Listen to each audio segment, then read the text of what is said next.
तो देखिए, पिछली वीडियो में हमने 36 तक क्वेश्चंस को हल कर लिए थे। आज आगे देखते हैं।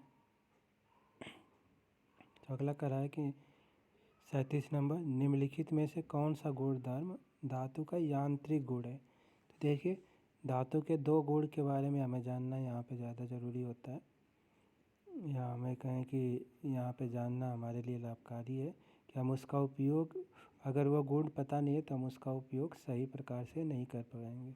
तो धातु जो है हमारे मशीनिंग पार्ट्स, मशीन बनाने में भी, जो हमारे ऑटोमोबाइल, हवाई जहाज़ वगैरह भी बनाने में हम धातुओं का इस्तेमाल करते हैं, पर इस्तेमाल उनके गुण धर्म के आधार पर। तो धातु के दो गुण, एक तो उसके फिजिकल गुण के बारे में हमें जानना ज़रूरी है और दूसरा उसका यांत्रिक गुण। तो यहाँ पे धातु का यांत्रिक गुण पूछ रहा है कि देखिए, जैसे हमारा गलनीयता क्या है, ये धातु का भौतिक गुण है। तो यहाँ पे यांत्रिक गुण डक्टिलिटी, तन्यता क्या है, धातु का यांत्रिक गुण है।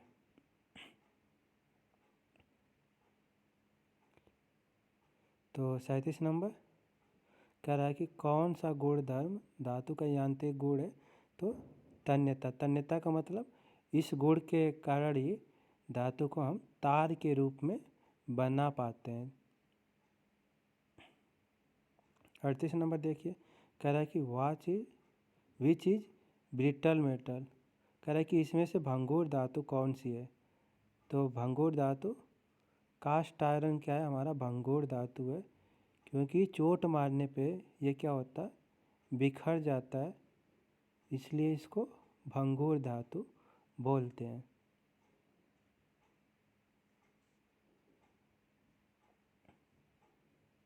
अगला देखिए 39 नंबर, कह रहा है कि धातु की कौन सा यांत्रिक गुण एक काटने के उपकरण में लोचदार विरूपण के लिए प्रतिरोध प्रदान करता है। कह रहा है कि which mechanical property of a metal offer resistance to electric deformation in cutting tool. तो उस गुण को हम बोलते हैं हार्डनेस, जिसके कारण क्या होता है, वो जो है प्रतिरोध प्रदान करता है, किसको, लोचदार विरूपण के रूप में। तो सी सही हो जाएगा, हार्डनेस। 40 नंबर देखिए, कह रहा है कि धातु का कौन सा गुण बिना फ्रैक्चर के अस्थायी विरूपण के गठन में सक्षम होती है। कह रहा है कि which property of material enable to formation of permanent deformation without fracture. तो देखिए, इसमें दो चीज़ें होती है। एक तो इलास्टिसिटी, इलास्टिसिटी में जब किसी धातु पे हम बल लगाते हैं तो उसमें विरूपण तो होता है, पर बल हटाते ही वो अपनी प्रारंभिक अवस्था में आ जाता है। पर प्लास्टिसिटी में क्या होता है, जो विरूपण होता है वह बल हटाने के बाद क्या होता है, अपनी प्रारंभिक अवस्था में नहीं आता है, यानी परमानेंट डिफॉर्मेशन होता है। तो उस गुण को हम बोलते हैं प्लास्टिसिटी। और अगर अपनी प्रारंभिक अवस्था में आ गया तो उसको बोलेंगे इलास्टिसिटी। तो परमानेंट डिफॉर्मेशन क्या हो जाएगा, प्लास्टिसिटी। 41 नंबर देखिए, कह रहा है कि धातु का कौन सा गुण बल लगाने पर विरूपित तथा बल हटाने पर वापस अपने पूर्व अवस्था में आने की क्षमता रखता है। तो अभी हमने बताया कि बल लगाने पर डिफॉर्मेशन तो हो, पर बल हटाते ही अपनी प्रारंभिक अवस्था में आ जाए तो उसको हम बोलते हैं इलास्टिसिटी। और प्लास्टिसिटी क्या है, अपनी प्रारंभिक अवस्था में न आए। तो ये क्या हो जाएगा, सी इलास्टिसिटी, प्रत्यास्था। 42 नंबर देखिए, कह रहा है कि इसमें से धातु का कौन सा गुण जिससे धातु को गर्म करने पर पिघल जाता है। तो ये क्या है, धातु का फिजिकल यानी भौतिक गुण है। भौतिक गुण में धातु को गर्म करने पे जो पिघल जाओ उस गुण को हम बोलते हैं, धातु के उस गुण को गलनीयता, फ्यूजिबिलिटी। तो सी सही हो जाएगा, जिसमें धातु को गर्म करने पे वो क्या हो, पिघल जाओ, उस गुण को बोलते हैं गलनीयता। 43 नंबर देखिए, कह रहा है कि इसमें से किस मिश्र धातु का उपयोग विद्युत बल्ब के फिलामेंट में किया जाता है। तो देखिए विद्युत बल्ब का जो फिलामेंट होता है उसको बनाने के लिए हम टंगस्टन का इस्तेमाल करते हैं। टंगस्टन का गलनांक जो होता है वो बहुत हाई होता है, लगभग 3300 से ऊपर होता है। तो इसलिए विद्युत बल्ब के फिलामेंट को बनाने में हम किसका प्रयोग करते हैं? तो टंगस्टन का प्रयोग करते हैं। 44 नंबर देखिए, कह रहा है कि पीतल में कौन सी मिश्र धातुएं होती हैं? तो पीतल जो होता है दो धातुओं से मिलके बनता है, कॉपर और जिंक। इन दोनों के मिश्रण से क्या होता है? पीतल बनता है। तो सी सही हो जाएगा, कॉपर और जिंक, यानी तांबा और जस्ता से मिलकर पीतल बनता है। 45 नंबर देखिए, कह रहा है कि इसमें से कौन सा ढलवा लोहा की वेल्डिंग नहीं की जा सकती है? कह रहा है कि which cast iron can not be weld. कौन सा कास्ट आयरन जो है जोड़ा नहीं जा सकता है, वेल्ड नहीं किया जा सकता है? तो देखिए वाइट कास्ट आयरन सफ़ेद ढलवा लोहा जो है उसको हम वेल्ड नहीं कर सकते हैं। तो बी सही हो जाएगा, वाइट कास्ट आयरन सफ़ेद ढलवा लोहे की वेल्डिंग हम नहीं कर सकते हैं। अगला देखिए, कह रहा है कि which metal can not B forge. कह रहा है कि किस धातु को फोर्ज नहीं किया जा सकता है? तो ढलवे लोहे को हम फोर्ज नहीं कर सकते हैं, क्योंकि फोर्ज करने पे क्या होता है, ये बेटल होता है, भंगुर होता है, टूट जाता है। तो कास्ट आयरन क्या है? कास्ट आयरन की हम फोर्जिंग नहीं कर सकते, इसको फोर्ज नहीं कर सकते, यानी चोट बहुत ज़्यादा नहीं इस पर मार सकते हैं। 47 नंबर देखिए, कह रहा है कि which metal is widely use for making casting for machinery part. कह रहा है कि मशीनरी भागों की ढलाई बनाने के लिए किस धातु का व्यापक रूप से उपयोग किया जाता है? तो मशीन पार्ट्स बनाने के लिए जिस धातु का उपयोग किया जाता है उसको बोलते हैं ग्रे कास्ट आयरन।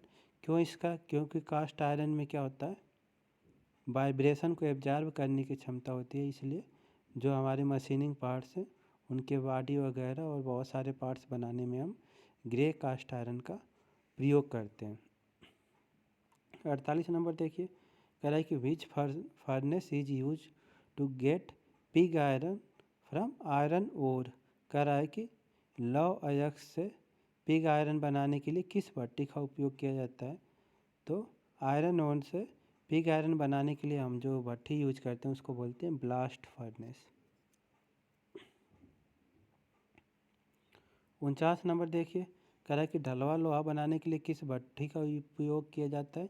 तो ढलवा लोहा बनाने के लिए जिस भट्टी का उपयोग करते हैं हम उसको बोलते हैं क्यूपोला भट्टी। ए सही हो जाएगा। 50 नंबर देखिए, कह रहा है कि निम्न कार्बन स्टील का दूसरा नाम क्या है? तो देखिए निम्न कार्बन स्टील को हम माइल्ड स्टील के नाम से भी जानते हैं, यानी इसका दूसरा नाम क्या है? Mild steel.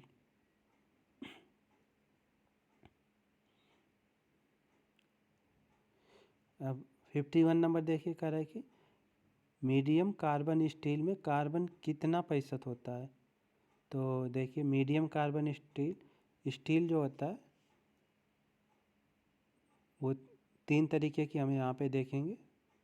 पहला लो, दूसरा मीडियम और तीसरा high carbon steel. High carbon steel का प्रयोग हम टूल्स वगैरह में, जितने भी कटिंग टूल्स होते हैं या जो भी टूल्स हैमरिंग टूल हम बनाते हैं उनमें हम high carbon steel, medium carbon steel, जो ज़्यादातर जो हमारे जाब होते हैं वो माइल्ड स्टील के होते हैं। तो यही पूछ रहा है यहाँ पे, कह रहा है कि मीडियम कार्बन स्टील में कार्बन कितना प्रतिशत होता है? तो मीडियम कार्बन स्टील में कार्बन जो है 0.25 से 0.5% तक होता है। निम्न कार्बन स्टील में कार्बन कितना प्रतिशत होता है? तो निम्न कार्बन में 0.15 से 0.25 तक। और हाई कार्बन स्टील में कार्बन कितना परसेंट होता है? तो 0.5% से 1.5% तक क्या होता है? कार्बन होता है। तो ये तीनों निम्न carbon steel, medium carbon steel और हाई कार्बन स्टील, अगला देखिए 54 नंबर कह रहा है कि एल्युमिनियम का अयस्क क्या है। तो एल्युमिनियम के अयस्क को हम बॉक्साइट बोलते हैं। तो एल्युमिनियम का अयस्क क्या है, बॉक्साइट सी। 55 नंबर देखिए कह रहा है कि which property of a metal enable it by which it can be draw out into wires. कह रहा है कि किसी धातु का वह गुण जिसके कारण वह तार के रूप में खींचा जा सकता है उसको कहते हैं, तो उसको हम बोलते हैं तन्यता, डक्टिलिटी। ये सही हो जाएगा कि धातु का वह गुण जिसे धातु को बिना टूटे तार के रूप में खींचा जा सकते, ये क्या धातु की मैकेनिकल प्रॉपर्टी है। ये जितनी भी हैं डक्टिलिटी, माल्लेबिलिटी, हार्डनेस, ब्रिटलनेस, ये सब क्या है धातु की मैकेनिकल प्रॉपर्टी है।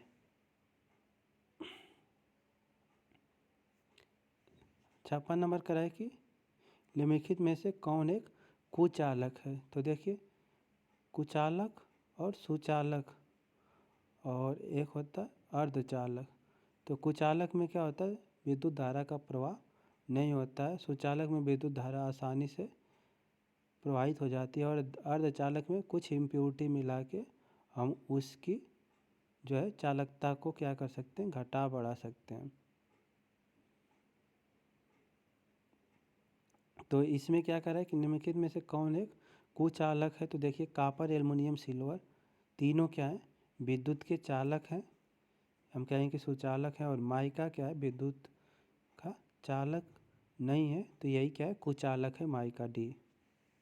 57 नंबर देखिए कह रहा है कि विद्युत केबल और निरंतर तारों के लिए इंसुलेटर के रूप में किस रबड़ का उपयोग किया जाता है। तो देखिए विद्युत तार या निरंतर तारों में इंसुलेटर के रूप में हम सिलिकॉन का प्रयोग करते हैं। सी सही हो जाएगा, सिलिकॉन। 58 नंबर देखिए कह रहा है कि अस्थायी चुंबक बनाने के लिए किस मिश्र धातु का उपयोग किया जाता है। तो अस्थायी चुंबक बनाने के लिए कोबाल्ट स्टील का हम उपयोग करते हैं।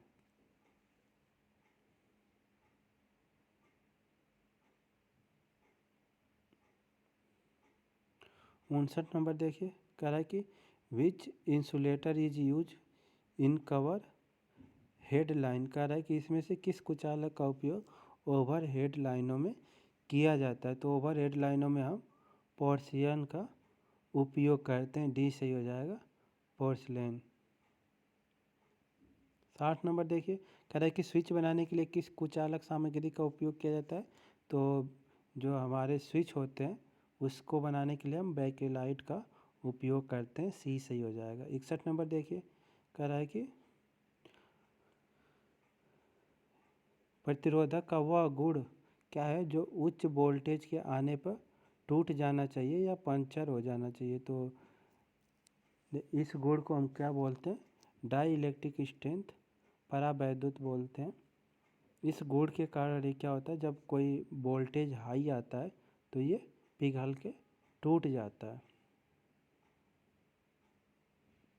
62 नंबर देखिए कह रहा है कि which alloy steel is using for making precision instrument. कह रहा है कि किस एलॉय स्टील का उपयोग हम प्रिसीजन इंस्ट्रूमेंट यानी सूक्ष्म यंत्र बनाने में करते हैं। तो इनवार स्टील, इस स्टील का प्रयोग ही हम क्या करते हैं, जितने भी सूक्ष्म मापी यंत्र होते हैं या सूक्ष्म यंत्र होते हैं उनको बनाने में हम करते हैं। अगला देखिए कह रहा है कि which steel is use for making files and cold chisel. कह रहा है कि रेती और कोल्ड छायनी बनाने के लिए किस स्टील का उपयोग किया जाता है। तो हमने बताया था जितने भी कटिंग टूल्स या हैमरिंग टूल्स हैं इनको बनाने के लिए हम हाई कार्बन स्टील का प्रयोग करते हैं, जिसमें कार्बन की मात्रा हमने देखा कितना होता है, 0.5 से लेकर 1.5% तक, यानी 1.5% तक होता है। तो चलिए आज की इस वीडियो में बस इतना ही। आगे के क्वेश्चन हम अगली वीडियो में देखेंगे। धन्यवाद।